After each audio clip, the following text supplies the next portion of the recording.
Shalom, shalom, Chevra. I'm here with Schneur Zalman Newfield, who is an assistant professor of sociology at the Borough of Manhattan Community College, City University of New York, for his new book, Degrees of Separation, Identity Formation While Leaving Ultra-Orthodox Judaism, published by Temple University Press.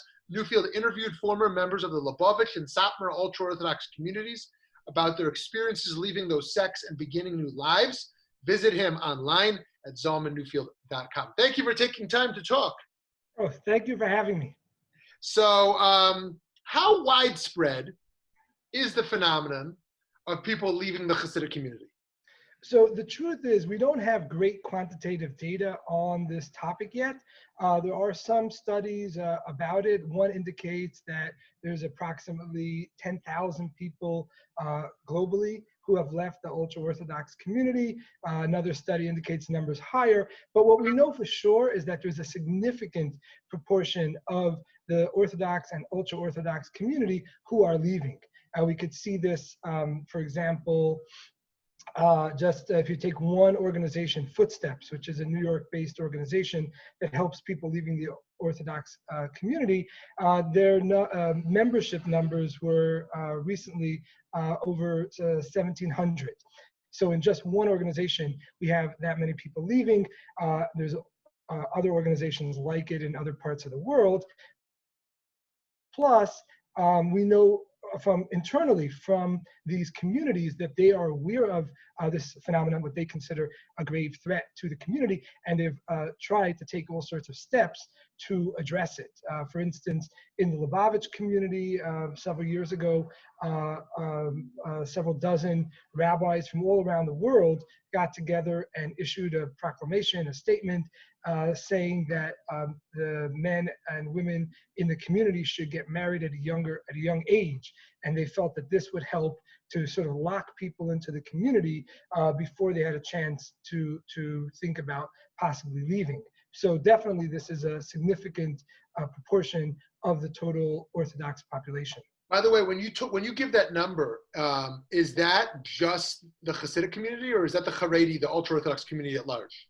The 10,000 is the entire Orthodox and ultra-Orthodox community, according to that one study. But again, these are estimates. So I think the really important thing is not the exact, the precise number, but rather the kind of sense that this is a real issue that needs to be.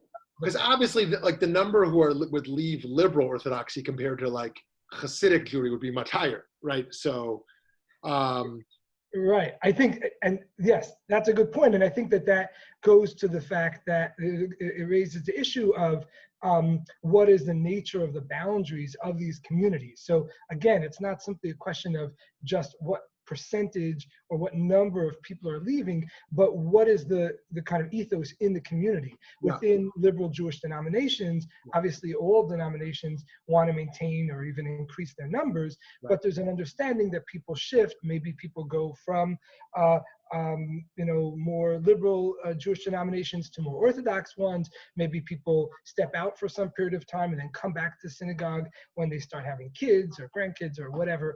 But within the Haredi, within the ultra-Orthodox community, the assumption is that all the people that are part of the community will stay and that they will potentially get more people to join. And when people leave or contemplate leaving, that creates a very serious kind of existential threat to the community as they perceive it. Yeah. So obviously each of these questions you could talk about for hours, but and certainly this one as well. So looking at the ultra-Orthodox community, what kind of relationships do these exiters tend to have with their family post-exit? Sure. So this is something that I think my research really goes to try to change a common perception. So the perception out there, both among some academics and certainly among the general population, is that people who leave the ultra-Orthodox community become completely disconnected from their families. A lot of the TV shows demonstrate that total rupture. Exactly. We see that very recently with the show Unorthodox from Netflix and others like it, that they're sort of completely disconnected.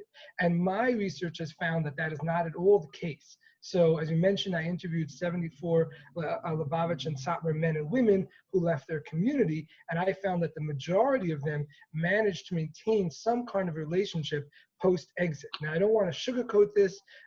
It's certainly a very traumatic process, leaving the ultra-Orthodox community, and often there's a period of sort of a rupture in the relationship between the exiter and his or her family. But I found that often, in fact, most cases, people who left managed to build bridges, to reconnect with their family. And obviously, the nature of that relationship varied a great deal. There's a wide spectrum here. And of course, the dynamic of the relationship before the person left obviously really shapes the kind of relationship that they have afterwards. So some people are leaving a highly dysfunctional, abusive family dynamics. So that's going to affect the kind of relationship they have otherwise. But many other people are leaving really loving families, and they manage to reconnect afterwards. Is on the dynamic of shalom and emes, of maintaining kind of peace, shalom bait, peace in the broader family, versus this is emes dik Torah, and if you leave it, you're out. Is there a shift over the last few decades? Is there more of a sense that of tolerance towards those who leave, not on the communal level, of course, but on the familial level? Is there any change, or is it more or less the same as 20 years ago? Well, we'd love to believe that things are really improving. That's certainly our hope and our prayer, as it were. I think it's hard to generalize about all of the family relationships. Some of them certainly are showing a real shift, as it were, a real expression of shalom bayit, a concern about maintaining relationships with the family. Some of them less so, but again, I've heard stories that even in the 70s, there were people in Williamsburg that were going around saying, hey, even if your child leaves, you should love them, you should connect with them. So I don't know if it's necessarily sort of a generational or historical thing. Okay, very interesting. So looking at your very important book, what do you see as the main theoretical contribution you're making here? So I think the real focus of the book is to try to correct what I see as a lack within the literature on Orthodox Jewish communities and those who leave them. Specifically, the literature tends to assume that religious identification is a binary state. So either people are totally connected to the community, or they leave and they sort of put it behind them. And what I found is that is not at all the case. That for the people who are leaving, yes, they're changing many important things about themselves, what they wear, what they eat, a lot of things about how they think about the world and themselves. And at the same time, they hold on to what scholars call residual effects, things that are kind of acquired over a lifetime of being in a community. And even after people go through a major transition, like leaving the ultra-Orthodox community, they tend to hold on to some of the things that they were instilled in them growing up. And I look at specifically people's attitudes and beliefs and people's behaviors and practices. And we could see in both of those arenas elements of residual effects, where people hold on to some of the beliefs and some of the practices that that were instilled in them growing up. Very interesting. Okay, so I think I could talk about this with hours for you. One last question for you today, and then I encourage folks to check out this book. What are some of the implications of your book? So I think that on a theoretical level, it's important to understand that people's identity, people's sense of self, people's beliefs and practices are deeply rooted in them. And even after they transition, even after they go through a major life change, they often still hold on to aspects of their identity, aspects of themselves that were inculcated over decades.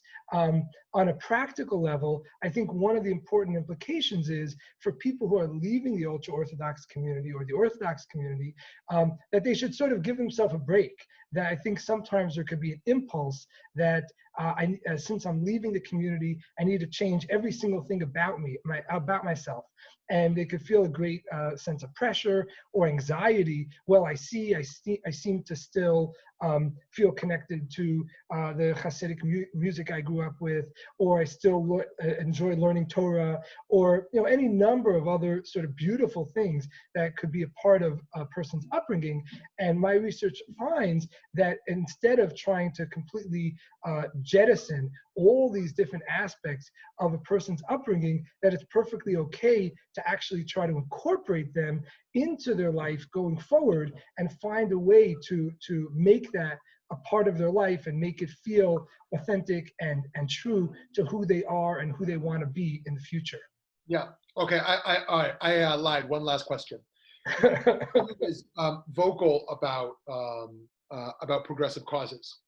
The views you hold today about society and about politics and about diversity and about justice, was there any life to such views in the community you grew up in, or what was the broader political ethos that you were kind of immersed in?